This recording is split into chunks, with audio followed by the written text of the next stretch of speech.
Yes, my people, welcome back to AFTV. And before I get started, let me just wish you all a Merry Christmas and a Happy New Year. And if you don't celebrate Christmas, happy holidays. I hope you've had a well-needed break. Now listen, I was on the train into the studio today, looking outside the window. The rain was falling. I was thinking, what am I gonna do today? What content can I do? And I thought, you know what, let's look back at 2022. Let's do a wrap. Let's go back from the start of the year to where we are now. It's been a crazy year. It's been a crazy 18 years as an Arsenal fan, but this year's been a good and bad, so we're gonna go through it together, okay? There's some things that you can compare from the start to what's happening now, and some things that have been a lot, well, very different, shall we say. So let's get straight into this, let's go. Okay, so January, let's start with this. The first month, not a good month for Arsenal. We didn't actually win a game. I don't think we even scored a goal. I don't think we scored a goal in January, but we drew 0-0 to Burnley. Now this is the moment where it felt like the fan base was just at boiling point. Didn't score, we just kind of, you know, executed Aubameyang, got him out. He's not playing. Arteta's said no more Aubameyang. The January transfer window was open. We all wanted a signing, we all wanted a striker. Now I have to ask a certain question. Not everyone's gonna agree. Go on. But when you got a 300 grand striker sitting at home and you haven't replaced him, you might have to use him. You might have to. Yeah, I'm telling you. We've been talking about Vlahovic all month. Yeah. We ain't getting Vlahovic. Yeah, let that one go. Vlahovic was on everyone's lips. Was there links, was there not? Turkish thinks there was never a link with Vlahovic, but you know, we wanted a striker. That happened in January and it was a bad month for Arsenal. It was. But some things, it changed. It did turn around. The further we go along throughout the months, our story changed. The month of February began, and like I said, things started to change. Things started to get a bit better. We beat Wolves twice in that month. I was at the game. The one where we beat them away was a special one because that's when Gabriel Martinelli got that double yellow card in that single phase of play. Don't know if you remember it. Throwing the ball and making them quick challenges, got 2 yellow cards, got sent off. But we still beat Wolves. And it was a big moment for us as fans. I enjoyed it. And then that whole conversation of over-celebrating flooded the media, the Arsenal fan base, Arsenal fans over-celebrating wins. But again, listen, young side winning games was in a top four chase, and it kind of heated up around then. Also in that month as well, Josh Kroenke spoke to a US media channel. He went on and spoke about how soccer, or football here obviously, means so much to fans, especially Arsenal fans in this country, and damn right it does. And he spoke about, you know, changing how the culture's changed within Arsenal and how we're trying to reach that level as ownership. Josh Kroenke's come out to talk, as well as Vinay holding a fans forum, so there's a lot to discuss there. You know what Supporters Club is about, you know how I feel about the ownership. Actions speak louder than words, so let's see in the sum what they do. We have to give them a little bit of credit in the sense that last summer they did spend. I mean, your point has always been you should have gone a little bit more and got the extra 2 players we needed. I agree, but you're never going to get everyone you want in one window. They got 6 players in, and 5 and 6 have worked out quite well. So that was an interesting one. That was an interesting one in the month of Feb. But yeah, like I said as well, the top 4 debate also spiced up. We're on the charge now. We picked up a few wins off the back of obviously not winning at all in January. I think Aubameyang leaving in the end worked out best, I suppose, for both parties, because he went over to Barcelona and we kicked on from there. Going into the month of March. So we kicked on in March and things were good. Things were good. We only lost to Liverpool in March as well of 2022. So that was nice. That was nice to see. We beat Villa 1-0 and Bukayo Saka scored that goal. And the reason why I'm highlighting that is because in that month, Bukayo Saka got absolutely kicked everywhere, all amongst the pitch, kicked down. And then this sparked the debate about overprotection. Just Saka's comments about how often he's fouled, targeted, needing protection. Yeah. Gerrard responded. I didn't take issue with Gerrard's response too much. I know a lot of Arsenal fans did. I think he basically said, look, that's the game, and you know, I suffered today because of it, and he said he loves the player, but he's just gonna have to get used to it. I believe Mikel Arteta came out and said that players need to be protected because they were getting targeted. Our main threat was Bukayo Saka at the time, and he, like I said, he was getting lifted up all over the pitch, and people didn't like that. People didn't like that we was trying to protect our player. And even to this day, it's relevant because you see him when he plays internationally. Saka's a great outlet, always getting fouled. And even for us currently, Bukayo Saka is that main man. So the overprotection conversation came about in that month of March. But it was a good month because we were getting wins under our belt. We also had Ranveer Singh doing a fan cam as well. That was something I remember in that month. It was a very good month, and things seemed to be turning. It seemed like it was coming towards the end of the league, and we were edging even closer to that top 4 spot. Now we have to move on to the next month. Okay, so April now. This is, I've written in my notes down here, busy month, exclamation mark. This is a crazy month. Firstly, the team got Ozil's agent onto AFTV. If you haven't seen that content, go check it out. It's on the channel. Big up Urquhart. Really good insight to how Mesut Ozil was when he was at Arsenal, the things that kind of happened whilst he was a player here. So big up. That was a big moment in the month of April. We also saw that run of 3 games when we lost. I don't know if you guys can remember it. I remember it very clearly. I think this was a turning point for me. We lost to Brighton, we lost to Southampton, and we lost to Crystal Palace. That Palace game was when Partey got injured, and I don't know. It was a weird one. It was a weird one. We felt like it was just slipping away from us. It was slipping away from us. This top 4 hopes, but we also played Chelsea in that month. Chelsea away. Oh my days! And before this game, we didn't really have a striker, a main striker. I don't know if Lacazette was injured. Please let me know in the comments. I don't know if he was injured, but he wasn't available, if I remember correctly. And obviously Aubameyang wasn't there. So Eddie Nketiah, 2 goals. Halen boys just flourishing today. Yeah, he done his thing. He had a recent interview, talked very well. And yeah, all round his general play as well. Not just the 2 goals, but he was a threat. Yeah. He was a threat, and he was dropping and helping as well. And he held up the ball as well. I saw him he was getting in the box. And getting in the box as well. So 9 for me as well for Eddie. He arrived on the scene. He also did an interview, I think a month before, saying he wants more game time and just let me start, give me a 90 minutes, give me a run of games, and I'll prove to you all my capabilities. He started that game. I was very skeptical before Chelsea, but we won. Yes, I'm ringing my phone. It's not Jesus yet, but I'm ringing it. Eddie Nketiah, 2 goals. Unbelievable. Really announced himself onto the scene as like our main number 9. And yeah, man, that was a good time. That was a good time. I loved it. I was at that game, Stamford Bridge away. And then to follow that, we played Man United at home. And we beat them. And the reason why I'm laughing is because after we won, there's a clip that went round of Robbie outside the Emirates. That was funny. That was a good time.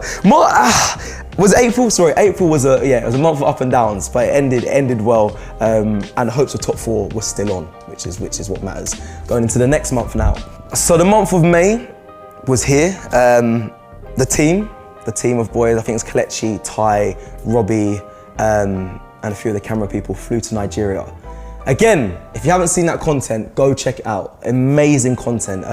Content that I believe the company are very proud of because it was just very wholesome. They did chess in the slums. They also played football with the locals. They did a massive watch party with a load of Arsenal fans in Nigeria for the West Ham game. Really good content. I think that was like the kickstart for me being here of like what can be done on the away tours. Because from that, we did many other ones, which we will get to, that were really successful. But yeah, that's where they went over to Nigeria. We beat West Ham and they did a watch party there. We continued doing our stuff here. But things were looking good until we kind of got to the end of that month. We played Tottenham, North London derby. It was away, I was there. It was an uncomfortable North London derby. Was built up as especially one of the biggest North London derbies because we were both playing for top 4 really. It was a tough one. We lost that game, but we still had a point gap. So in our minds, we thought, you know what, it's okay. It doesn't matter if we lose, we can still get top 4. It's still in our hands. Remember hearing that? It's all in our hands. I heard that so much. Oh my days, it's in our hands. And then in that month as well, we went to Newcastle away. I went to Newcastle away. I went with Robbie. But mate, Newcastle United are back, yeah? There's only one United in the Premier League now. It's not Manchester United, it's Newcastle United, yeah? Big summer coming ahead, baby. Big season next year. And if you're chasing top 4 and this is the competition to get top 4, We lost. It was probably the worst. That was the worst game for me of the season. That season, that was awful. We just didn't turn up at all. We lost that game, and driving back, I wanted to just the car. I was just down that motorway, just listening to sad music. That was a sad time for me as an Arsenal fan. That was tough, and spoke to Matty as well, Newcastle fan Matty, and he mentioned about like if this is the competition for top 4, I can't wait for next season. And when I remember what I said, at the beginning of this video, I said there's a lot of things that you can compare to what's happening right now. We know where Newcastle are right now. So it just showed there was little signs of what could happen this season from last season, but that one hurt me a lot, May. But then we move on, season's done, we move on to the next month. June, the end of the season done, June begins, which means Transfer Daily begins. You know what it is, Robbie there every day. Hi and welcome along to AFTV Transfer Daily, the show that keeps you up to date with players that be linked with a summer transfer move to Arsenal. And first of all, let's start with news about William Saliba. Fair play to him, every day he's there. I've got to give it to him, and it began, and the Tielemans links started happening. Tielemans talks everywhere. Tielemans this, Tielemans that, Yuri Tielemans. Did we track him? Yes, yeah we did, we tracked him as well. Oh, we tracked he sold his house, we did that, yep. That was funny. Tielemans everywhere. Was he going to sign? Was he not? That was the main talking topic. But that was also where we had some surprise signings. 2 signings out of the blue. Fabio Vieira being one, and Marquinhos. I did the welcome videos. I'll be completely honest with you guys. I had to do a lot of research on them because it kind of came out of the blue for me. I didn't really see that coming. So those 2 players, young players, arrived at Arsenal. And added to the Brazilian flair that we have currently at Arsenal Football Club. Also, controversially or not, you let me know your thoughts in the comments, but Eddie Nketiah received the number 14 top and put on 100 grand a week. He signed after many months of deliberating whether he was going to or not. He did sign the contract, and I wasn't happy about the 14 top, but you know, now I am a Hale End boy, and he's proven himself here at Arsenal Football Club. But yeah, that happened also in the month of June. July. I've written in my notes, best month. This is a great month. Start of pre-season. Where do we begin? Let's start with, what have I got here? This. We signed Gabriel Jesus. Now for me, that was going to be the biggest signing of the summer. I think I did say that in the video, I believe. I said that when we signed after that, I think this is going to be the marquee signing. And it definitely was of the summer. And what a time it was. He came in, there was a lot of talk of, he's Man City's, number 2 striker. He doesn't really play much, and he hasn't scored 15 goals in the league. And yeah, all that was true, but he came to Arsenal and so far has changed a lot in the Arsenal Football Club. So Gabriel Jesus arrived, I did a samba dance, samba cess, whatever, that went round, it was good fun. Big up Gabriel Jesus, welcomed him royally. We also started pre-season, like I mentioned, Nuremberg, went to Germany. Me and Lee, we started our, like away days partnership, shall we say. Had a really good bond with Lee, and big up Brennan as well, came with us as well. That was a really good time. We met Edu in Germany, and that's when the relationship started as well between us and him. Very warm, very receptive. Honestly, that was a really good time. He was such a legend. He commented about the Gabriel Jesus video, and ever since has been in contact. So big up Edu. That was a really good. But that was a good time. Nuremberg, good start to our pre-season. I remember seeing Matt Turner as well in goal, which was nice to see as well. So that was in the month of June. We then kicked on. We'll skip forward. USA tour.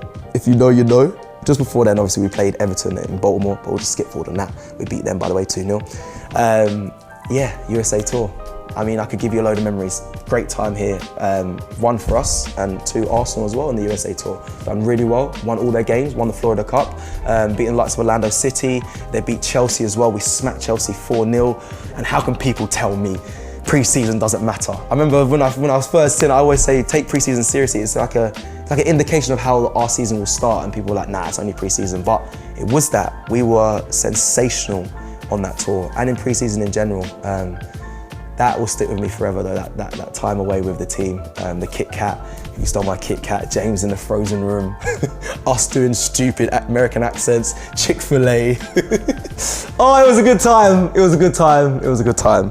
It still is a good time right now, but that was a really good time. And also, just to end this month, I didn't know about this. I didn't know about it because I was there, but I forgot. We beat Seville 6-0. Did you guys remember that at home here at the Emirates? 6-0. I didn't remember that. So that was that jogged my memory. But yeah, we beat them 6-0, and that was the last game before the season started. And I think everyone was raring to go.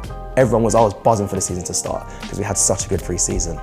August now, the season begins with a bang, people. Arsenal, Friday night. I don't remember the kickoff time. I think it was probably 7:45 or 8. 7:45. I got back really late that night. I waited for Vieira that night after to see him. But yeah, we opened the Premier League, and they knew what they were doing. The broadcasters knew what they were doing. Little cheeky fuckers. They put us the first game, night game, away to Crystal Palace. But we spoiled the party. And Lee spoke about it in his fan cam. Dude, that is a good away performance. Yep. Shut all that lot up at Sky because they're gutted. They're absolutely gutted.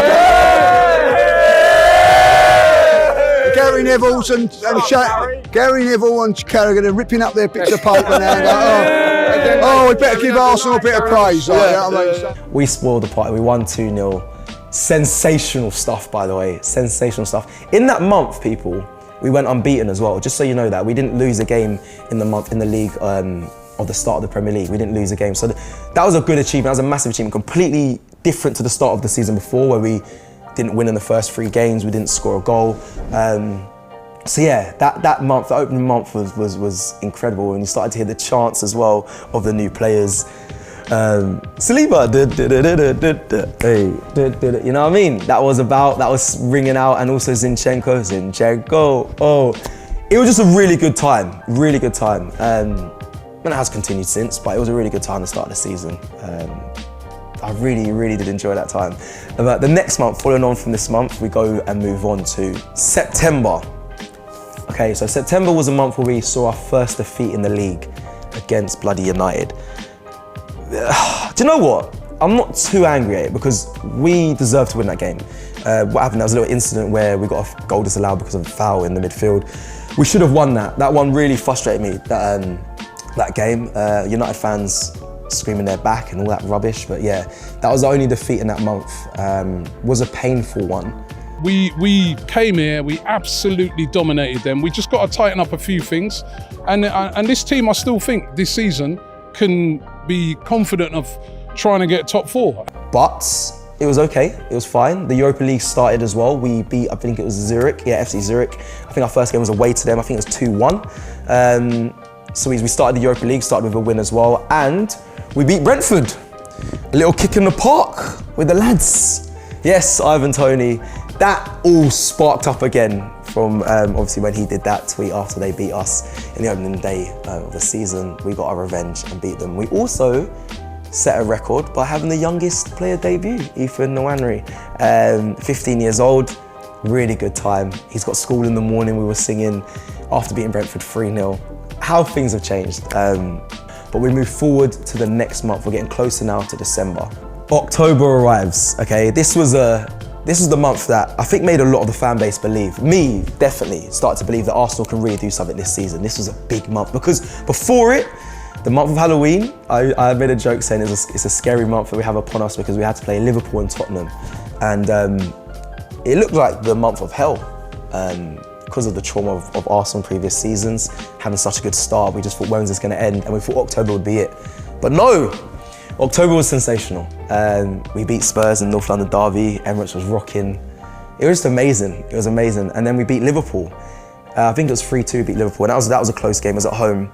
It was when Van Dijk, you know, the rumours, they're speaking about him, you know, not being how he at his best, and Liverpool falling from such great heights. And we beat them. And it was a good month. Really good month. October. I really thought it would be the month of hell, but it was a month of heaven. I also made a new friend in David Dean.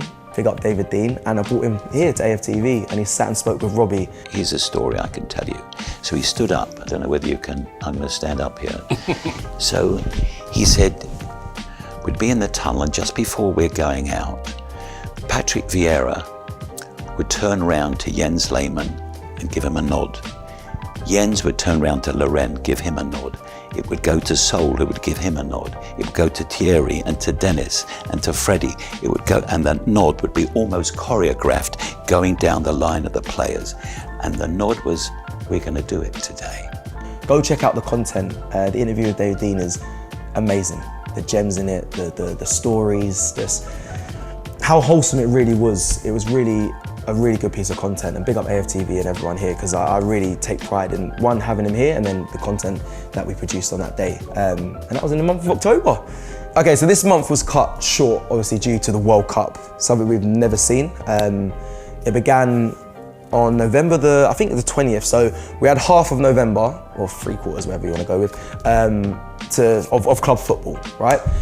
Europa League was in full effect. We topped our group. We did lose to PSV, but I think that's the only game we did lose. But we topped our group, top of the Europa League, we were singing, top of the Premier League as well.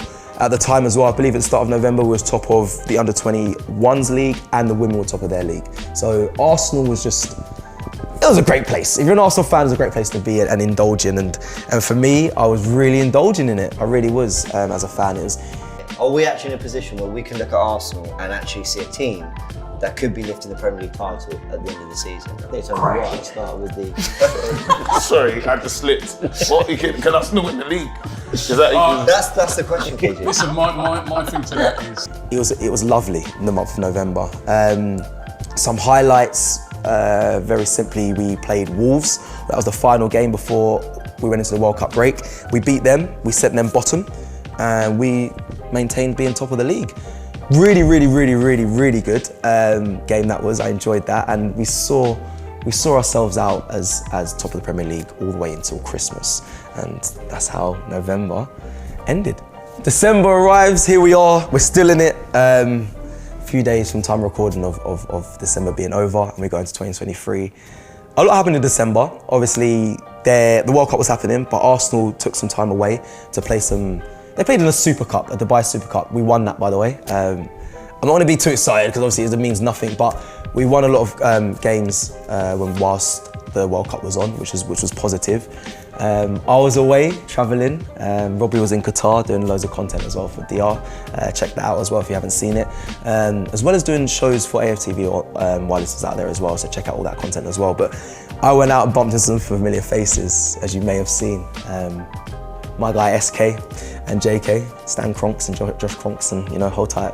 MA as well, Mikkel. I'm playing. I don't know him like that at all. I don't know him like that at all. But yeah, obviously I bumped into them in a bar in LA, which was, for me, was just such a bizarre coincidence. A lot of people saying that it was photoshopped, the photo, and I stalked them and whatnot. No, it literally was, honestly, I didn't even know they were there, coincidence. They walked into the same bar as me, during the World Cup, and we had a conversation. Edu again, I spoke about him already, legend, come and spoke with me, and spoke about this in January they're having meetings to discuss what they're going to do, but it seemed like the board were giving them full back, and I spoke with Josh, and he really is behind Mikel Arteta, and I believe, which we will see, hopefully, release a lot of funds for January to give him what he wants. So that was nice. That was really good. That was really big. December, we came back as well to club football on Boxing Day, playing West Ham. Again, you broadcasters and TV people, you know what you're doing. Don't try and play dumb. They made us be the last game of the day. We played West Ham and we overcome that test as well. We won, yeah. Back to normal, back like as we left. Really good game from the boys. Jesus got injured in the World Cup, so that was a big fear for a lot of us as fans. The hot topic, and not for good reasons, is Gabriel Jesus. We know he's got this knee injury. We know that he's been a massive part of Arsenal's season, and that therefore means Arsenal have a situation to deal with the upcoming transfer window. How do they address it? It still is, I'm sure it still is. I think some fans are looking for strengthening that position up front in the January window, but Eddie stepped up. He also scored in the game against West Ham, and he's here now currently, and wish him all the best, and hopefully we can continue in great form and picking up wins, because that's what it's all about. December's been good so far. A lot of it is ups, and right now we are at the top, so yeah, it's been good. But anyway, guys, to you all, Happy New Year. Let's hope Arsenal can continue this great form, and 2023 brings us the Premier League title. That would be amazing. Like this video if you've liked this video, subscribe if you're new, and leave us a comment and let us know your favourite moments of 2022. Take care, everyone. Peace. Shop for AFTV merch at shop.aftv.co.uk. Subscribe to us on YouTube. Follow us on Instagram, Facebook, Twitter, TikTok, Snapchat, and Twitch. We've got content for every platform, so check it out.